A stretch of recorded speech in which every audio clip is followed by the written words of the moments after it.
성경은 이해보다는 오해를 더 많이 받아온 책 같아요. 고대에 기록된 문서이기 때문에 그 시대와 지금 사이에 문화적 차이가 있으니까 우리가 잘 이해하지 못할 수도 있겠고요. 그래서 생긴 오해도 있겠죠.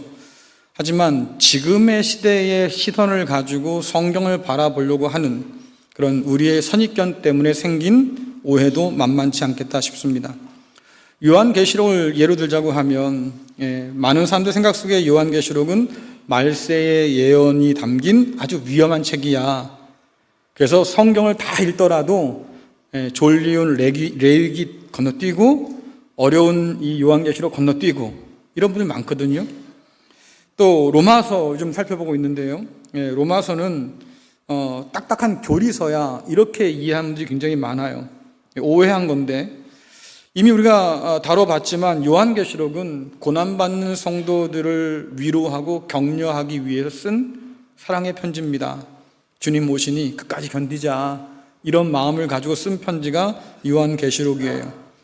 또 로마서는 유대인과 이방인 모두에게 하나님께서 차별 없이 사랑과 구원을 허락해 주셨다, 이 놀라운 복음을 소개해서 하나님의 은혜를 증거하고 사랑을 증거하는 아주 귀한 책이지요. 결국 그 안에 다 사랑이 담겨 있다라고 하는 거예요. 오늘 살펴볼 이 전도서도 사실은 사람들 가운데서 많이 오해된 책이지요. 전도서의 주제가 뭐냐라고 하니까 야, 인생은 허무한 거야, 그게 주제야, 이렇게 생각하는 분들이 굉장히 많아요. 그래서 전도서 하면 떠오르는 대표적인 성경 구절이 뭐가 있어요? 대표적인 성경 구절 읽어봤어야지 알지. 헛되고 헛되니 모든 것이 다 헛되다. 거 봐라, 인생이 헛되다고 그러는 거 아니냐. 우린 이렇게 오해한다 그 말이에요. 근데 헛되다라고 하는 이 단어는 헤벨이라고 그러는데요, 후 하는 숨 혹은 입김 혹은 수증기를 뜻하는 단어예요. 핵심 포인트는 뭐냐면 잠깐 있다가 사라지는 것, 그러니까 존재하는 시간이 짧다, 이것이 가장 중요한 의미죠. 전도서가 인생을 헤벨이라고 말할 때는 짧은 인생이란 뜻입니다. 그런데 여기다가 또 누군가 또 이런 말 할 수 있을 겁니다. 야, 거 봐라, 짧으니까 인생은 헛되고 허무한 거지. 실상 전도서가 우리에게 말해주고 싶은 인생은 그런 인생이 아니에요. 오히려 아침 안개처럼 짧은 인생이지만 그러나 그 가운데 하나님이 부어주신 기쁨과 즐거움이 충만할 수 있다고 우리에게 가르쳐 주고 싶은 거지요. 전도서의 이 지혜는 잠언과는 좀 다릅니다. 성경에 보니까 지혜서로 구별되는 것이 한 3개 되는데요, 잠언, 욥기, 전도서예요. 그런데 잠언의 지혜와는 좀 결이 다른 지혜를 오늘 이 전도서는 우리에게 보여주는데요, 잠언이 바라보는 세상은요 언제나 질서 정연한 세상이에요. 왜냐하면 하나님께서 지혜로 창조하셨기 때문에 모든 것이 다 그분의 정하신 질서에 따라서 움직이게 되어 있지요. 그래서 뿌린 대로 거두는 것, 그렇죠? 여러분들이 콩 심으면 뭘 걷어요? 뭘 걷어요? 이거 고민하면 안 돼요. 콩 심으면 콩이 나야지, 그렇잖아요. 이건 당연한 거죠. 팥 심으면 팥을 거둬요. 맞아요. 그게 질서 있는 세상의 문제잖아요.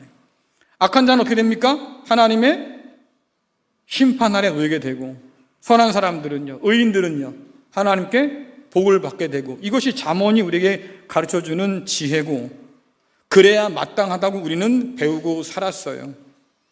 그래서 이런 질서정연한 세상은요 예측도 가능하지요. 아까 말씀드린 것처럼 콩을 심었는데 팥이 날 리가 있겠습니까? 당연히 콩이 자라나는 것처럼 예측 가능한 세상이기도 하다. 그런데 조금만 더 생각해 보면 교과서적인 세상 같아요. 왜? 우리가 살아가는 현실과 조금은 다른 것처럼 보이거든요. 그래서 전도서가 우리에게 가르쳐주는 지혜는 좀 삐딱한 지혜입니다. 왜? 세상이 비틀어졌으니까. 우리가 생각하는 것처럼 말입니다, 세상은 언제나 예외가 있기 마련이에요. 여러분이 원하는 대로 세상이 흘러가던가요? 여러분이 꿈꾼 것대로 말입니다, 세상이 그렇게 되어 가던가요? 아니잖아요. 콩 심은데 콩을 거둬야 되는데 말입니다, 어느 날 보니까요, 콩이 하나도 없어요. 제가 한번 말씀드리지 않았어요? 제가 목회를 잠깐 쉬면서 아버지 댁에 있을 때 하필 콩을 심었어요. 우리 아버지께서 또 옆에 있는 땅을 빌려가지고 그 땅이 한 3,000평 되나? 거기에 아침부터 나가서 우리 아버지 어머니하고 저하고 가족이 나가서 콩을 심는 거예요. 그럼 콩이 나야죠. 근데 그 다음날 아침에 가는데 말입니다, 온 비둘기떼가 거기 다 앉아 있는 거예요. 내가 10개를 심었으면 적어도 싹이 10개 나야지. 근데 그 비둘기가 다 먹고 나니까 말입니다, 남을 게 별로 없을 것 같더라고.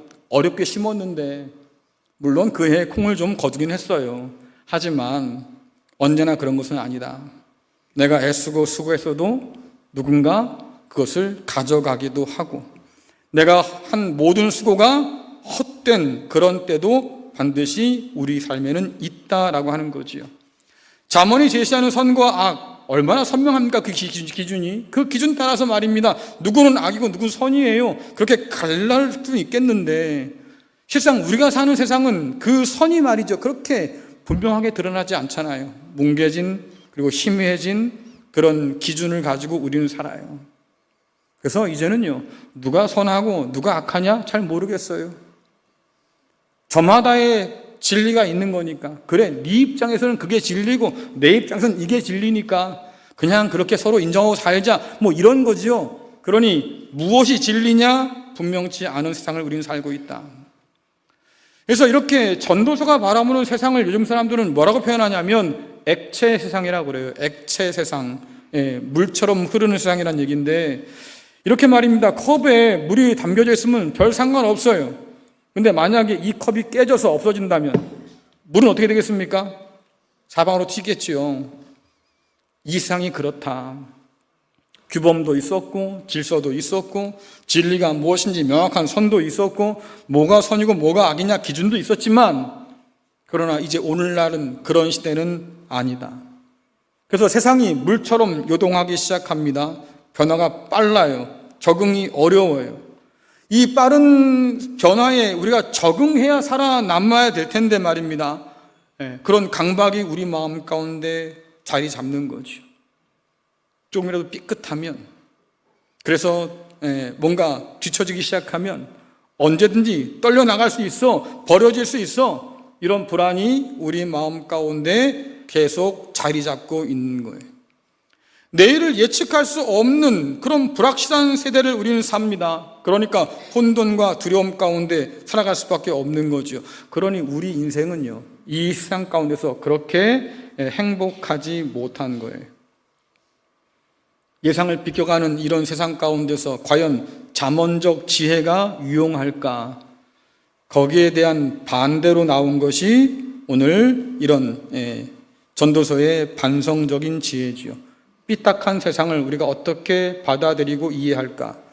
이 삐딱한 세상 가운데서 어떻게 우리가 살아갈 수 있을까? 그 지혜를 전해주는 것이 바로 전도서다라고 하는 거예요.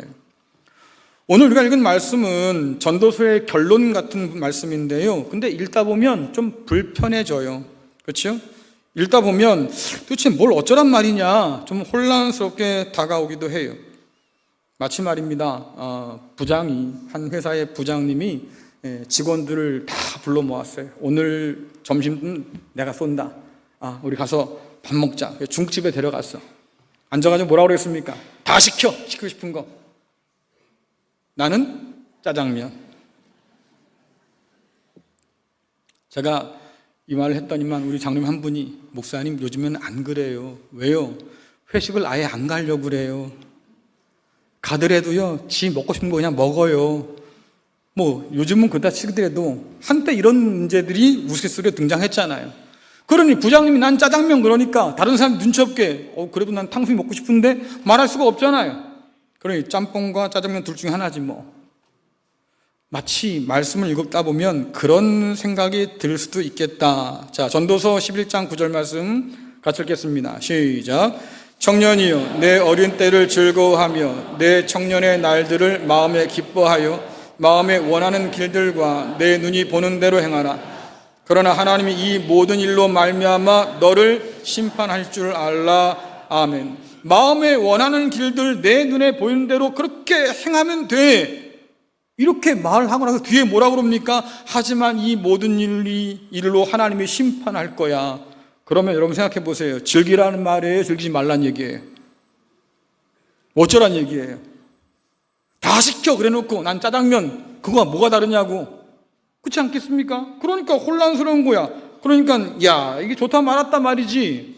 네, 그럴 줄 알았어. 하나님이 다 허락할 리가 없지. 우린 이렇게 불평하기도 해요. 그런데 왜 이 말씀이 서로 우리는 충돌된다고 생각했을까? 한번 생각해 보세요. 왜 이 두 말씀이 서로 충돌한다고 생각하는 거죠?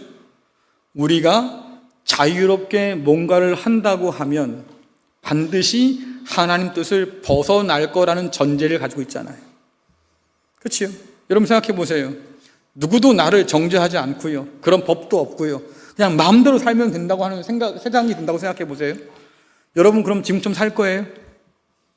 네? 누구도 나에게 간섭하지 않고 네 하고 싶은 대로 다 하고 살라고 말입니다. 누구도 뭐라고 하지 않을 거야. 그러면 여러분 지금처럼 살 거냐고. 아유 그래도 사람이 인간답게 살아야지.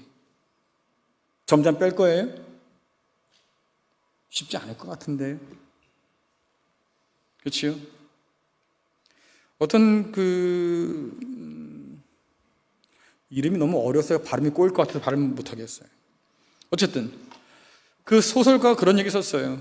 소설 속에서 만약에 하나님이 없다고 하면 인간은 모든 짓을 다 했을 거야. 그게 살인이라 할지라도 주저하지 않을 거야. 우린 그런 존재라고 해요. 그러니까 우리 생각에는 하나님의 심판을 받을 짓을 할 거야. 자유롭게 산다고 하면 이미 우리 가운데 그것이 내장되어 있는 같은 느낌이 드는 거죠. 어쨌든 납득할 수 없는 일들이 벌어지는 이 세상 가운데서 전도서는 그런 세상 가운데서는 이렇게 살아야 돼. 뭔가 우리에게 따뜻한 지혜를 전해주려고 하는 거니까 일단 인생을 즐겨라 이런 표현은 이유가 있습니다. 우리 인생이 너무 짧기 때문에 그래요. 인생은 짧다고 말하니까 그 짧은 인생인데 여러분처럼 이런 청춘은 더 짧다. 그렇잖아요. 60을 살고 80을 살고 100년 산다고 치면 이 청춘 때가 얼마나 되겠어요? 기껏해야 10년이에요. 기껏해 10년이에요. 너무 짧지요. 그 짧은 인생이 너무나 서러워서 어른 같은 경우에는 그런 얘기 하지 않습니까? 청춘을 왜 그래요? 그게 너무 아쉬운 거야. 너무 그냥 쉽게 지나버려서. 그러니까 그때가 그립고 그때 내가 좀 더 잘 살았을 텐데 이런 고민도 되고 그때로 다시 한번 돌아간다면 난 여한이 없겠다. 이런 분들이 많잖아요. 왜? 너무 짧게 훅 지나고 말았으니까. 그래서 이 청춘의 때를 해별, 짧은 숨에 비유한 거예요. 그러니 그 짧은 시간을 엉뚱한 일로 그렇게 흘려버리지 말라고 오늘 잠언은 전도서는 얘기하는데요. 그 엉뚱한 일이 뭐냐니까 전도서 11장 10절에 기록되어 있습니다. 같이 읽겠습니다. 시작. 그런즉 근심이 내 마음에서 떠나가게 하며 악이 내 몸에서 물러가게 하라. 어릴 때와 검은 머리의 시절이 다 헛되다. 어릴 때와 검은 머리의 시절이라고 언제냐면 이런 청춘, 청년 때예요. 그것이 다 헛되다, 짧다 이 말이에요. 의미 없다가 아니라 짧다. 그러니 그 짧은 시간을 살면서 근심이나 악이 내 마음과 몸에서 떠나가게 만들어라 그 말이잖아요. 그럼 근심이 뭐냐라고 하니까 우리 마음에 차지하고 들어선 분노 같은 거예요. 슬픔도 있고 괴로움도 있고 복잡한 감정이겠죠. 왜 이런 마음을 갖게 될까? 내 인생이 내 마음대로 되지 않아서 그래요. 내가 원하는 대로 뭔가 돼야 될 텐데 그러지 않으니까 자꾸 좌절감을 갖게 되는 거죠. 그럴 때 마음이 근심이라고 그래요. 요즘 얘기로 풀어보자고 하면 상대적 박탈감에 따른 분노 조절 장애 이런 거 될 수 있겠죠. 멀쩡히 길을 가던 청년이 말입니다. 옆에 세워놨던 고급 승용차를 막 부셔요. 백밀러를 깨고 유리창을 막 깨려고 그러고 막 난리가 났어. 그럼 이제 경찰이 잡혔겠죠. 당신 왜 그랬어? 그럼 뭐라고 답하겠습니까, 이 사람이? 심심해서 그랬어요 라면 정신병 가야 되고요. 예. 그 안에 울분이 터져 나오는 거예요. 내가 뼈 빠지게 평생을 일해도 말입니다. 나는 이런 차 한번 타보지 못할 텐데 도대체 이 사람은 어떤 부모 밑에 살았길래, 아니면 어떻게 돈을 벌었길래 이런 차를 그냥 막 굴리고 다니냐. 나는 그런 현실이 너무나 싫다. 그래서 화가 났다. 이런 사람들이 점점 늘어가는 세상이 요즘이에요. 그것이 바로 근심이다. 우리의 마음을 병들게 만드는 일들. 악이라고 하는 것은 육체를 망가뜨리는 고통이나 파괴적인 쾌락을 사기도 하는데요. 대표적으로 삶을 갉아먹는 중독 같은 일들이에요. 예. 중독 그러면 아마 우리 청년들도 그렇게 자유롭지 못할 것 같은데, 예. 쇼츠에 중독된 사람 많지요. 예. 게임에 중독된 사람도 많지요. 그렇지요? 여러분들은요?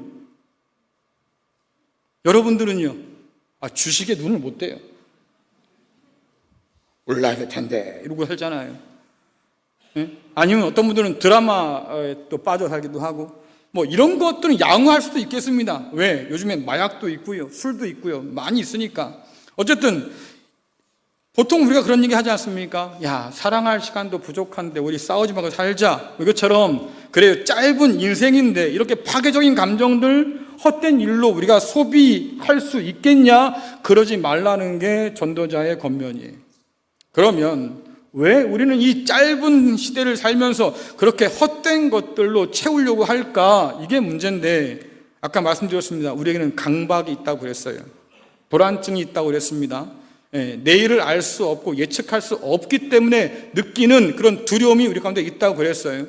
근데 이 강박이라고 하는 것은 세상의 속도를 따라가려다가 생긴 것들이에요. 세상 사람처럼 살려고 하다 보니까 생기는 문제들인 거지요. 우리가 사는 이 시대는 옛날과 많이 달라졌죠. 1차 산업, 2차 산업 시대를 지나서 이제는 3차 산업을 넘어서 4차 산업까지 갔으니까, 그래서 이 시대는 지식과 정보를 누가 더 많이 갖고 있느냐, 이게 부의 원천이라고 말합니다. 지식 산업 시대라고 부르니까. 그러니까 여러분, 이전의 지혜는 의미가 없어요. 이제는 오늘날 이 친구들에게 예전 부모들이 갖고 있던 지혜는 그렇게 큰 매력이 없는 거예요. 왜? 그 많은 정보 가운데서 뭐가 돈이 될 만하냐? 이걸 가려내는 지식과 기술이 필요할 뿐인 거지, 무엇이 어떤 삶의 의미가 있는 거냐, 어떻게 살아야 잘 사는 거냐, 뭐 이런 거에 대한 생각들은 그렇게 많지 않은 시대라 그 말이에요.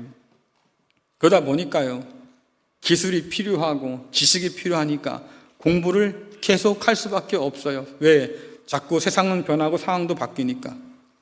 어제까지는 이 정도면 됐는데 오늘은 전혀 다른 세상이 펼쳐지지 않습니까? 계속 공부해야 돼요. 자기를 계속 몰아붙여야 돼요. 죽을 때까지 자기 개발하며 살 수밖에 없는 그런 시대라고 하지 않습니까? 그러다 보니까 자기를 다그치는 그런 세상이 되었어요. 여기서 삐끗하면 난 끝이야, 이런 불안감이 우리 안에 내재되어 있어요. 어떤 것도 확신할 수 없는 불확실한 그런 시대를 우리는 살아가지요. 이렇게 빨리 변하는 세상 가운데 나도 빨리 적응해야 될 텐데, 그래요. 그런 강박이, 그런 압력이 우리 가운데 있고, 적응하지 못하면 결국은 버려지겠다, 그런 공포가 우리 안에 있어요. 이 세상이 이런 우리에게 들려주는 아주 달콤한 구호가 있지요. 네 인생의 주인은 너야. 세상의 중심은 너야. 듣기에는 기분 좋은데요.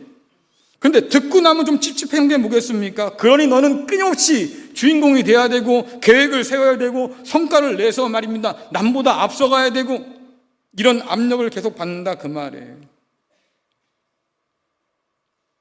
쉴 틈이 없어요. 숨 쉴 수가 없어요. 그러니 그렇게 압박에 떠밀려 지친 사람들이 찾는 게 뭐겠습니까?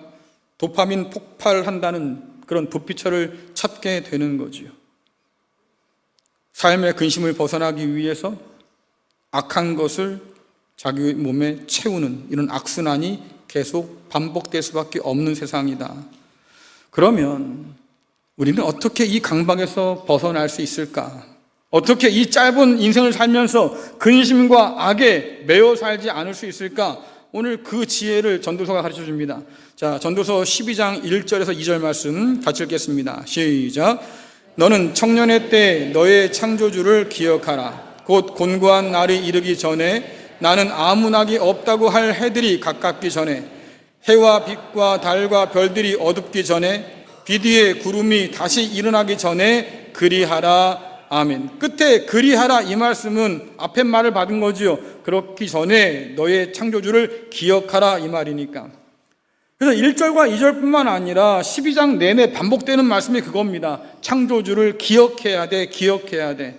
기억하는 게 좋아. 너한테는 이런 충고가 아니고요, 권면이 아니고요, 기억해야만 돼라고 하는 명령이라 그 말이에요.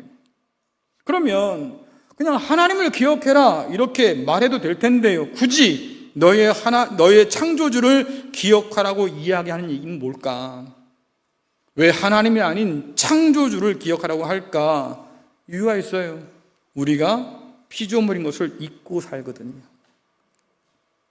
내가 마치 내 인생의 주인이 되고 내 삶의 모든 것을 내가 통제할 수 있고, 그렇죠?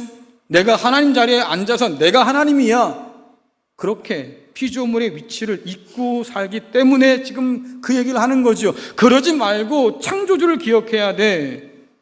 여러분, 우리는요, 우리 힘으로 영혼을 쟁취하려고 해요. 많은 사람들이 꿈꾸지 않습니까? 사람이 영원히 살 수 있을 거야.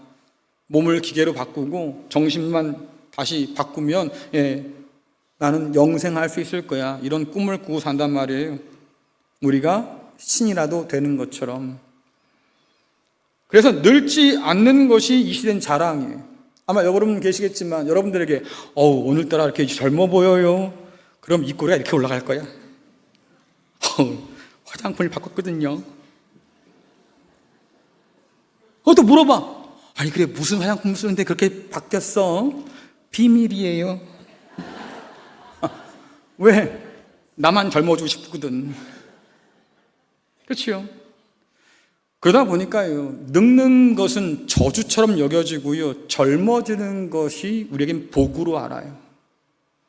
그래서 젊음을 우상화시키는 작업들이 우리 삶 가운데서 일어납니다. 성경에 보면요, 머리가 하얗게 센 사람 앞에서는 일어나서 절하라고 그랬어요. 새치는 사람 말고, 정말로 오래오래 사셔서 머리가 백발이 된 어른이 계시면 그분을 존경해라. 왜? 그분은 지혜자니까. 근데 지금은요, 지금은 존경받지 못해요. 오히려 천덕꾸러기 취급받지요.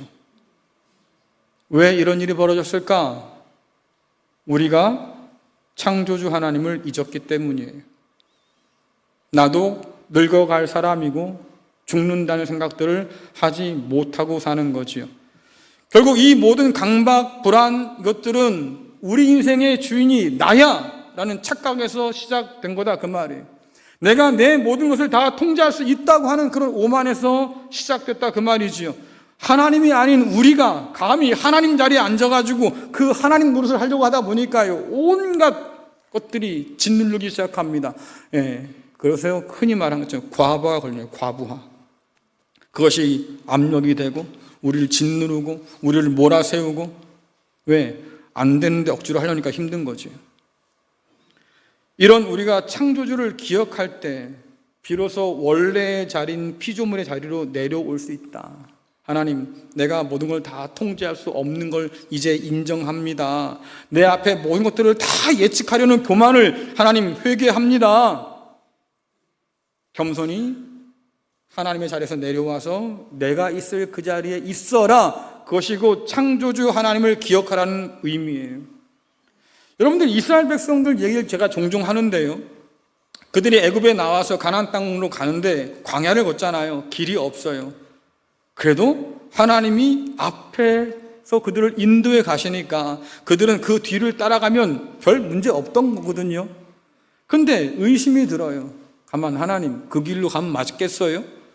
이게 언제까지 가야 될지도 모르겠고 이거 나 싫은데 차라리 그냥 내가 잘 아는 길, 익숙한 길 다시 갈래요. 그게 어딘데요?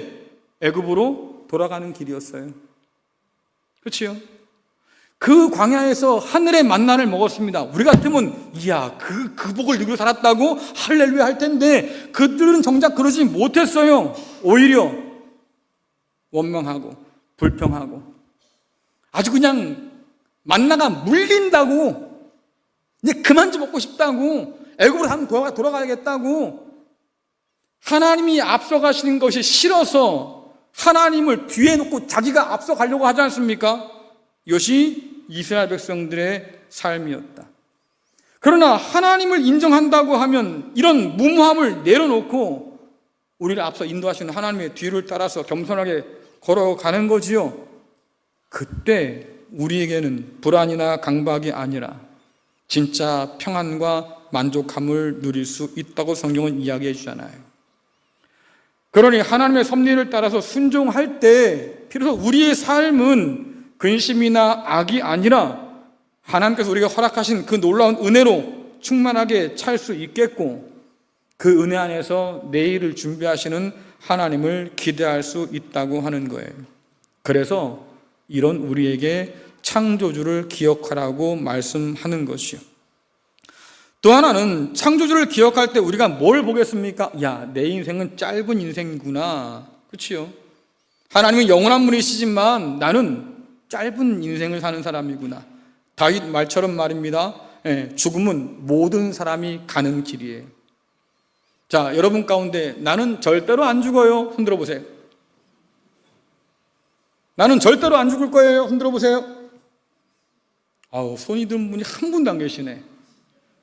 드는 분 계시면 제가 그러려고 했는데 꿈 깨세요. 왜? 여러분들 가장 확실한 예언이 그거 아닙니까? 우리는 다 죽어요. 그렇죠?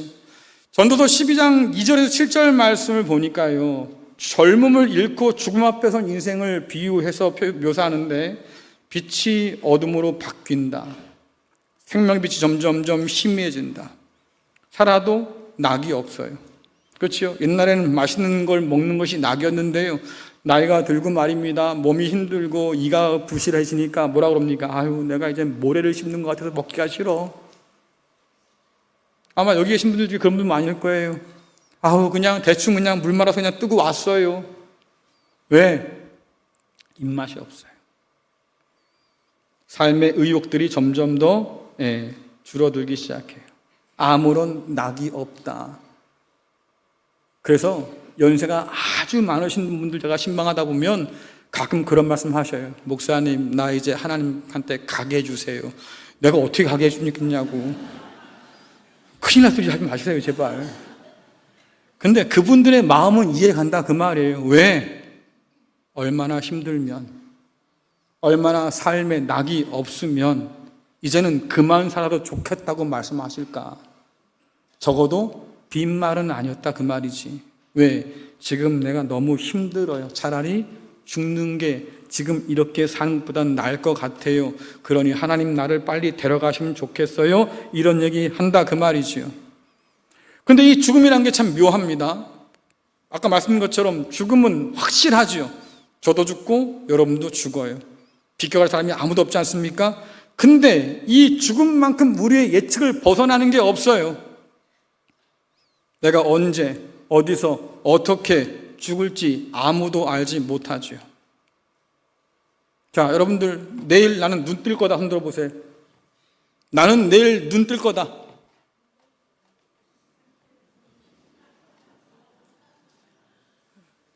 그러길 바래요. 하지만 여러분들, 누가 장담할 수 있겠습니까? 내일 이 시간이 나한테 주어질까요? 몰라요. 모른다고요. 어떻게 내게 그 죽음이 다가올지, 언제 찾아올지 아무도 알 수 없다. 그러니 죽음은 우리가 비껴갈 수도 없고 도망치려고 해도 도망칠 수도 없고 통제 불가능한 거다 그 말이지요. 왜 우리 삶이 이렇게 불안하냐? 결국 통제할 수 없다는 것을 인지하게 되면서부터 이 불안이 생기는 거예요. 우리는 그런 시대를 살아간다. 그런데 우리의 인생이 죽음을 피할 수 없을 만큼 짧다는 것을 인정하는 순간부터 묘한 일이 생깁니다. 갑자기 삶이 소중해지기 시작해요.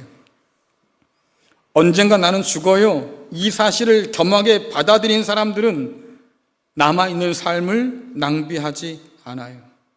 삶을 더없이 소중히 여기면서 지금 여기 이 순간에 최선을 다해서 충실하게 살아내려고 애를 쓰지요. 이번 청년 수련회 때 제가 저녁 집회에 강의를 했어요. 끝나고 함께 기도하고 뭐 찬양하고 그러고 나서 그룹으로 이렇게 모여서 여러 가지 얘기를 서로 나누는데요. 질문이 그거였습니다. 3개월 남았습니다. 뭘 할 거예요? 이게 질문이에요. 여러분 3개월 남았어요. 여러분 뭐 할 거예요? 네? 인생에 3개월 남았다니까요. 3개월 후에 여러분 죽어요. 그럼 여러분 뭐 하실 거예요? 3개월 동안? 그래요. 그냥 그렇게 아무것도 하지 마세요. 제가 왜 이 말씀드리냐면 생각해 보지 않았을 거예요. 그렇죠? 3개월 후에 내가 죽는다? 아무도 생각하지 못한 일이잖아요. 그런데 한 친구가 그래요. 저는요 아주 큰 포부를 가지고 있더라고요. 동수야 사람들을 모아놓고 복음을 전할 거래. 너 목사 되라 그래서 내가 저한테 묻더라고요. 목사님은 그럼 뭐 할 거예요? 자, 제가 뭐 할 것 같아요? 3개월 남았는데 전 뭐 할 것 같아요? 에? 저야말로 아무것도 안 할 거예요. 그냥 집에 있을 거예요. 가족이랑 함께. 예. 그리고 3개월 동안 그렇게 할 겁니다.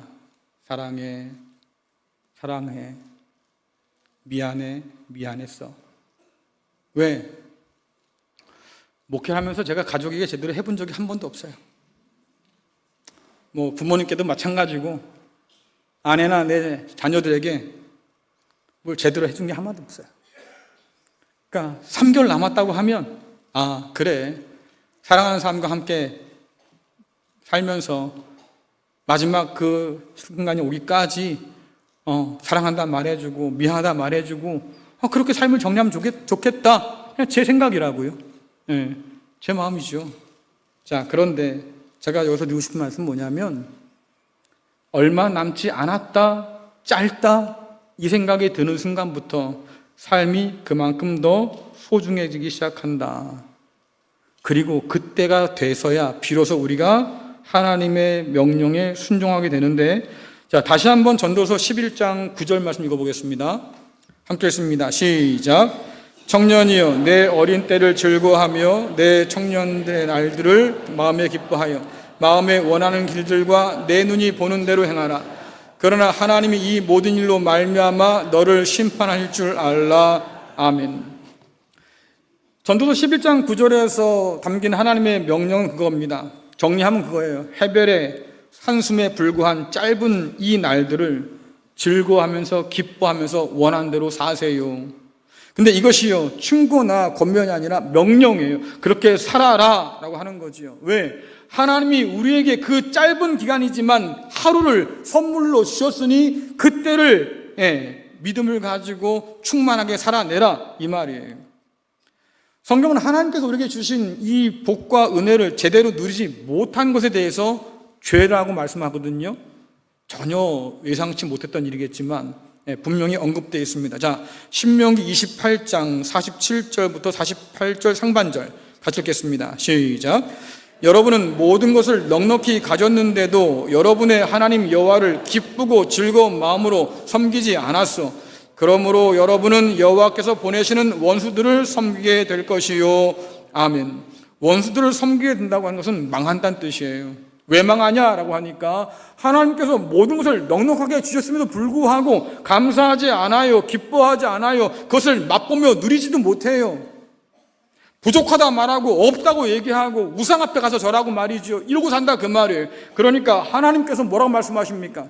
내가 너에게 기쁨으로 누리라고 준 것들을 누리지도 못하면서 내가 너에게 준 그 모든 사랑들을 너희가 무시하고 나를 경외하지 않으므로 내가 너를 이방 사람들에게 혹은 원수들에게 넘겨준다. 심판받을 이유라 그 말이에요.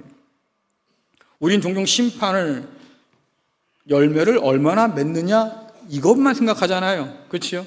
열매 맺지 못하는 나무는 찍어서 불에 던질 거다. 이 말이 분명히 있으니까 우리는 어떤 열매를 맺어야 되나 이런 생각들을 많이 한다 그 말이에요.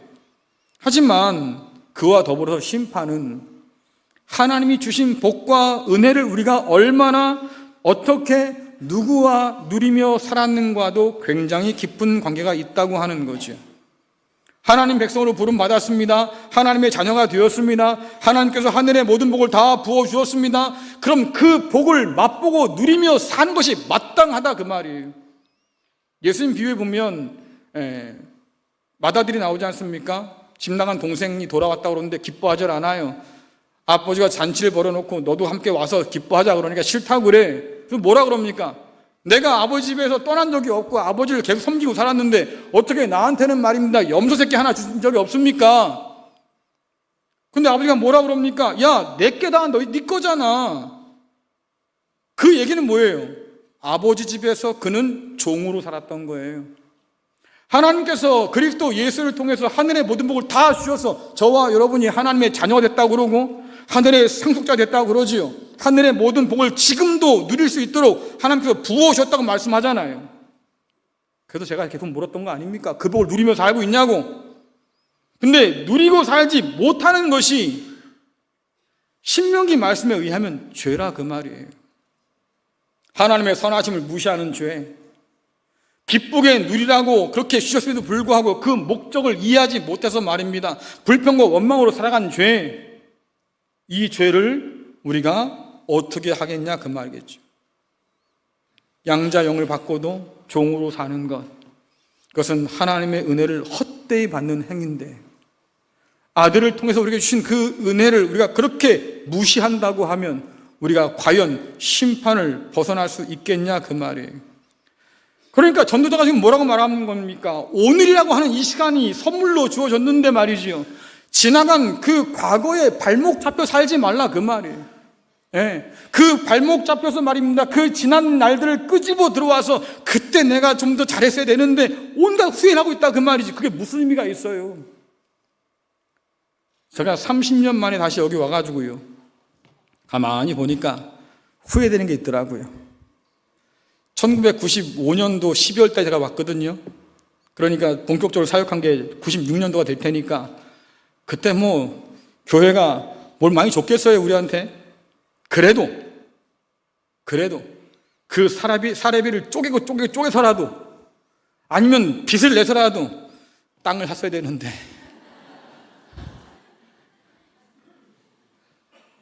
땅값이 이렇게 올지 몰랐잖아요. 근데요, 제가 그 일 가지고 지금도 그랬어야 되는데 이러고 살면 여러분 되겠어요? 아마 여러분 가운데도 그런 후회는 있겠지요. 아우, 그때 당신 말고 그놈이랑 결혼했어야 되는 건데 그랬어. 무슨 의미가 있냐고 지금. 아무 의미 없어요 여러분들. 지나간 거는요 지나간 거예요. 바꿀 수도 없고요. 근데 그거를 흘려 보내면 될 텐데 굳이 끌고 들어와. 그래서 오늘을 후회하며 살아. 아우, 그때.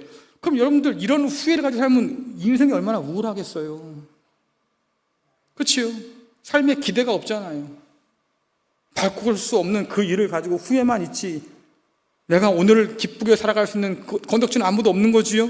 뿐만 아니라 알 수 없는 내일, 아직 오지 않은 내일, 심지어 어쩌면 오지 않을 수도 있는 그 내일이잖아요. 그렇죠? 근데 그것을 끌고 들어와서 우린 염려하고 근심함으로 이 하루를 채워요.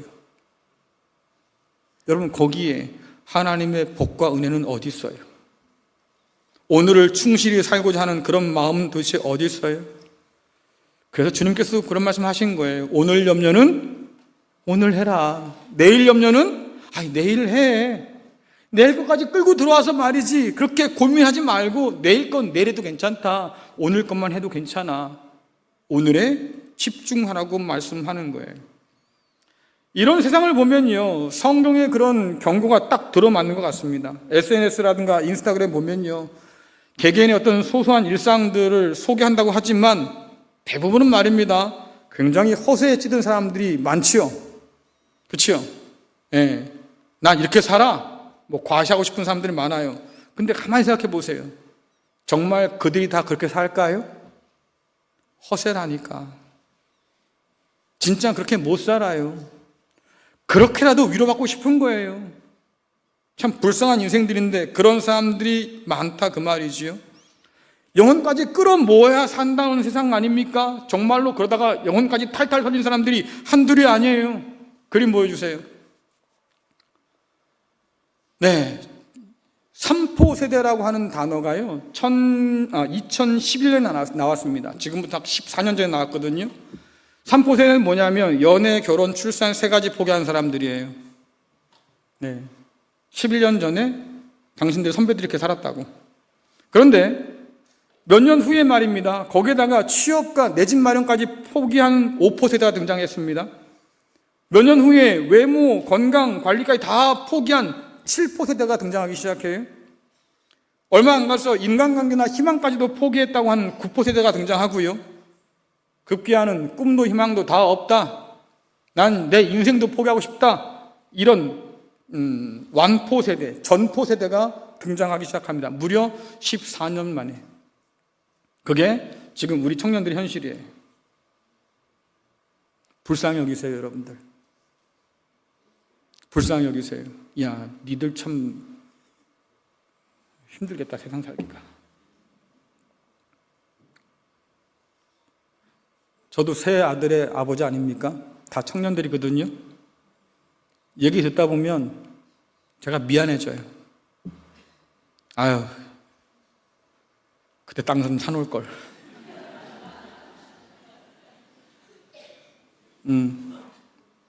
그렇죠. 그림 하나 보여드리겠습니다. 2015년에 나온 그림이에요. 예. 흔히 말하는 수저 계급론이라고 하는데요. 누구는 날 때부터 금수저를 물고 태어나고요.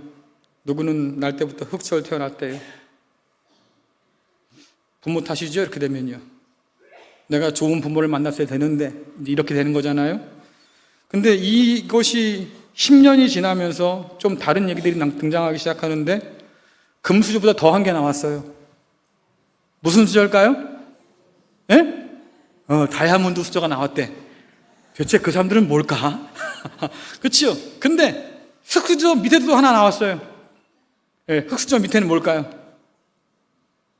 예? 금수저 위에는 다이아몬드 수저인데 흙수저 밑에는 뭐가 나왔을까요? 그냥 손가락만 빨고 나왔대. 맨손이야. 이것이 세상이 여러분을 나누는 방식이에요. 거기에 여러분들은 어떤 생각을 갖고 있어요? 그래, 맞아, 나 흙수저였어. 인정할 거예요? 세상이 정한 방식들을 그대로 받아들여서는 안 된다. 왜? 그러니 제발 창조주 하나님을 기억해라. 과도한 경쟁에 쳇바퀴 지쳐서 나고하는 사람들이 그런 자신을 달랜다고 말입니다. 자꾸 자극적인 쾌락을 찾아요. 이 시대에 중독이 늘어난 이유가 바로 거기에 있는 거지요. 술에 취해 살던, 약에 취해 살던 맨정신으로 살 수 없는 세상인 것을 우리에게 보여주는데 거기에 우리도 보탠 게 있습니다. 일명 종교 중독이란 말도 등장해요. 대체 뭐가 종교 중독일까?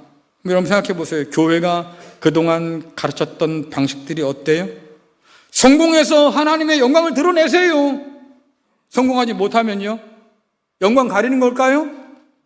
복음은 그런 게 아니에요. 고난이 있고 절망이 있어도 그 가운데서 믿음으로 견뎌내고 이겨내자. 여러분, 이게 복음 주는 소망 아니겠습니까? 그런데 성공하지 못하면 하나님 영광 가리는 거예요. 아프면 하나님 영광 가리는 거예요. 여러분, 이렇게 교회가 가르쳐 와서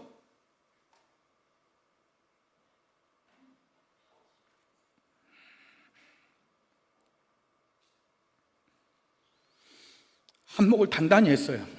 우리가 진짜 복음이 어디 갔는지 관심도 없고 그렇게 엄한 것에 우리는 매여 살았다. 우리는 항변할 수 있습니다. 마음에 원하는 대로 가보려면서 내 눈이 보인 대로 행하자고 하면서 그렇게 했어요. 뭐가 문제입니까? 근데 그 뒷말이 더 무서운 거잖아요. 하나님의 심판이 있다니까. 창조주 하나님의 심판이 있다니까. 마음에 원하는 길과 내 눈에 보이는 대로 살라는 그 말이 내 멋대로 살라는 말이 아니고 내 마음대로 살라는 말이 아니다, 그 말이에요. 세상의 리듬과 속도에 맞추라는 것도 아니고 제한이 없다고 하는 그런 세상이 주장하는 권리를 주장하며 살라는 것도 아니고 그런 사람들을 성경이 규정하는 방식이 있습니다. 방종이라는 말을 사용하는데 그들은 하나님을 두려워함이 없는 사람이에요. 다른 말로 하면 이 사람들은 악한 사람이고 어리석은 사람이기도 해요. 하나님을 두려워하지 않는 사람들, 자기 멋대로 사는 사람들. 하지만 전도자가 뭐라고 그럽니까? 그러지 말고 하나님의 심판이 있다는 것을 기억해라. 하나님이 너의 주인이라는 걸 잊지 말아라. 여러분, 진짜 자유는요, 참된 주인을 섬길 때 드러나는 거예요. 창조주를 기억하고 누리는 즐거움은 우리를 방종으로 흐르지 않도록 막아주고 우리 삶에 부어주신 풍성한 삶을 누리도록 해주지요.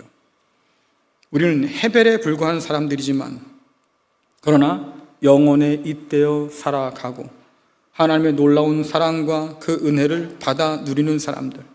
바울이 그런 표현을 하지 않습니까? 우리는 질그릇이에요. 하지만 보화를 품고 있지요.